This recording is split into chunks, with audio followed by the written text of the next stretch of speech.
안녕하세요. 진약사입니다. 여러분, 나이가 좀 들면 원거리 여행하는 게 걱정되시는 분들 있죠. 어딜 가면 화장실부터 찾고, 제가 성지순례를 갔는데도 그 가이드가 그렇게 열심히 화장실을 안내를 하는 거예요. 이게, 유럽 같은 데 가면 화장실이 다 유료거든요. 그리고 화장실이 우리나라처럼 깨끗하지 않아요. 근데 뭐 한 30분, 1시간 간격으로 이렇게 화장실을 걱정을 해주셔서 제가 좀 신기하기도 했는데, 정말로 글쎄요, 중년 이상, 좀 이르게는 한 40대부터 소변 이상을 경험하시는 분들이 많이 있고요.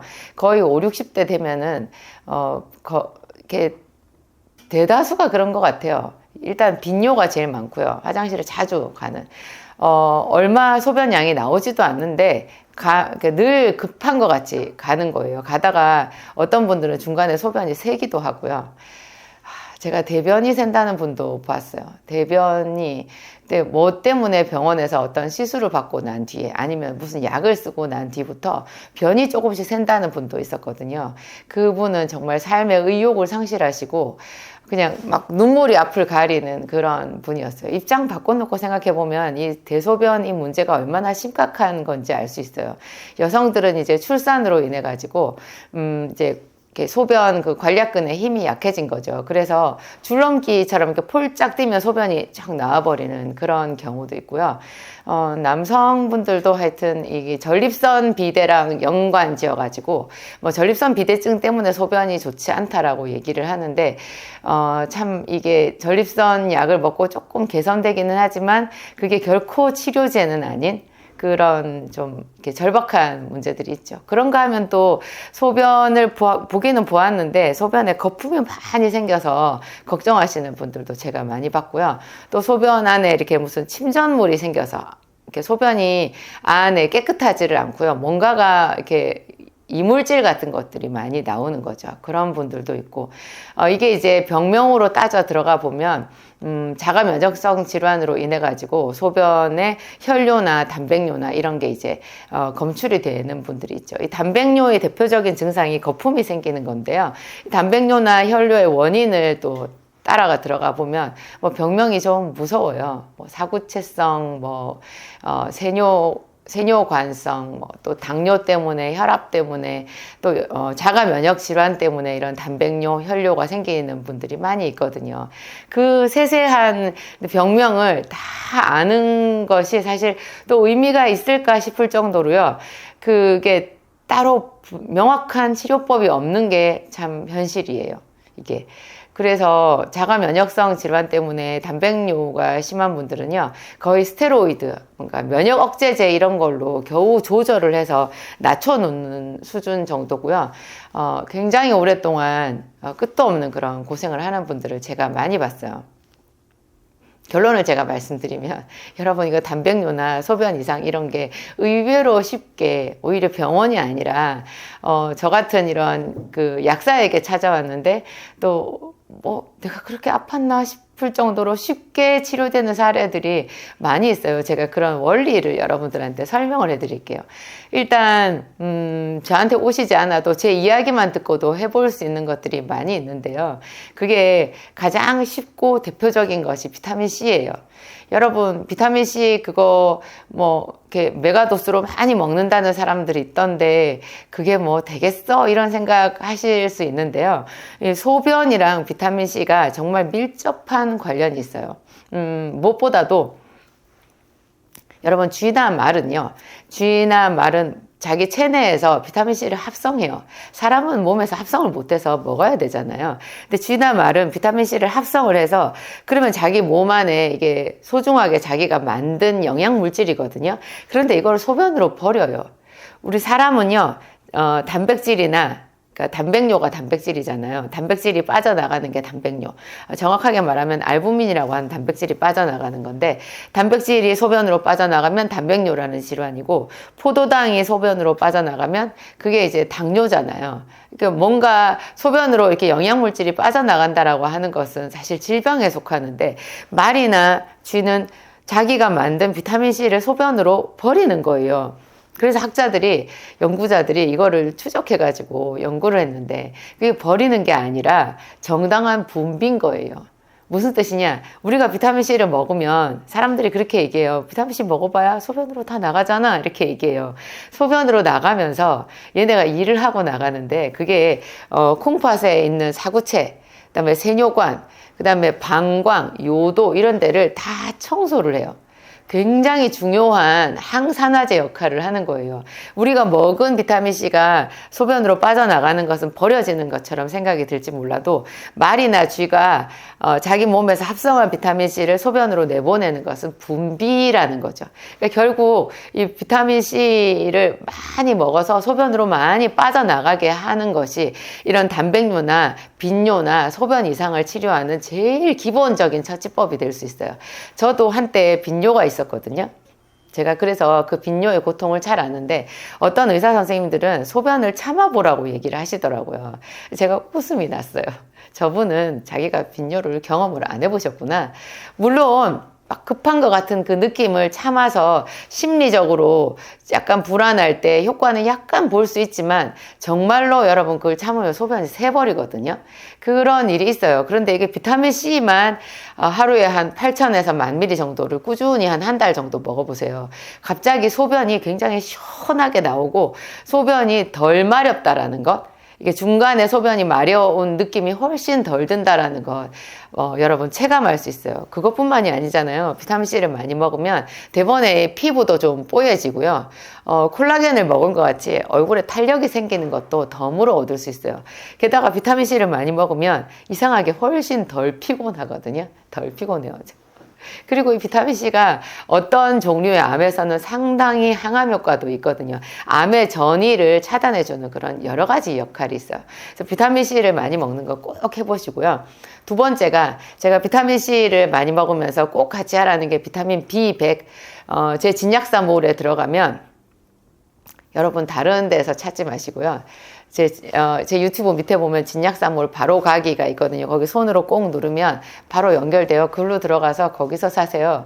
다른 데서 사시면 이게 이상한 사람들이 저를 사칭해가지고 훨씬 더 고가로 또 제품도 제 거 아닌 거 이상한 거 파는 경우도 있더라고요. 그런 항의를 또 저희한테 하셔가지고 저희가 굉장히 난감할 때 있는데 하여튼 그렇습니다. 제 진약사몰에 들어가면 제 이름으로 된 비타민 B가 2종류가 있어요. 그런 거를 같이 드시면 우리 몸에 저항력이 생기고 여러 가지로 체내 에너지 생산이라든지 이렇게 피로 물질이 만들어지는 그런 경로에서 이 비타민 B가 지대한 효자 역할을 해요.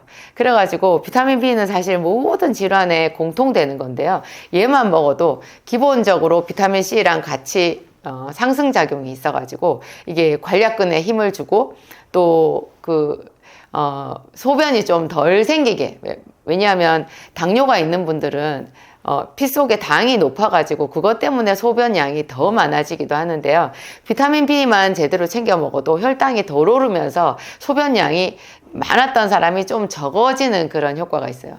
그래서 비타민 B를 꼭 많이 드시라. 그러니까 비타민 B100은 하루에 1개 내지 많이 먹어야 2개거든요. 이거를 C를 고용량을 하는 사람들이 B를 같이 먹었을 때 C 고용량의 효과가 좀 더 제대로 나타날 수 있기 때문에 제가 이 비타민 B를 권해요. 또 그 다음에 제가 권하는 것이요. 여러분 올리브유를 엑스트라 버진급 올리브 오일을 한번 섭취를 해보세요. 제가 씨앗에서 기름을 만든다 이런 이야기 하면서 씨앗이 이 자연계에서 생명력의 원천이잖아요. 우리가 수박씨나 참외씨나 이렇게 보면 그게 생명이 있다라는 느낌이 드세요? 뭐 참깨 같은 것도 마찬가지잖아요. 그건 그냥 우리 식자재거든요. 근데 이게 땅 속에 심어지면 이게 적당한 습도와 햇빛과 이런 게 주어졌을 때 놀랍게 거기 생명력이 들어가잖아요. 근데 이런 생명력이 있는 씨앗에 공통적으로 기름이 많아요. 그래서 우리가 주방에서 먹는 거의 모든 기름이 다 씨앗에서 추출한 거잖아요. 근데 그 중에서도 특히 좋은 기름이 있는데요. 그 좋은 기름을 제가 레시틴, 이거는 대두, 콩에서 이렇게 추출한 기름이고, 또 올리브유, 제가 이런 거를 말씀드리잖아요. 또 감마리놀렌산, 또 오메가3는 뭐 씨앗의 기름은 아니지만 굳이 말하자면 들깨 기름, 이런 것에 가깝긴 하는데 본래 심해 어유에서 추출하는 거죠. 이런 기름이 우리 몸에 생명력을 주어가지고 면역력을 굉장히 많이 상승시켜요. 여러분, 이 소변이 안 좋다라는 것 콩팥 기능이랑 관련이 있는 거고요. 콩팥이 우리 몸에 이렇게 기둥 같은 그 장기라는 거 혹시 아세요?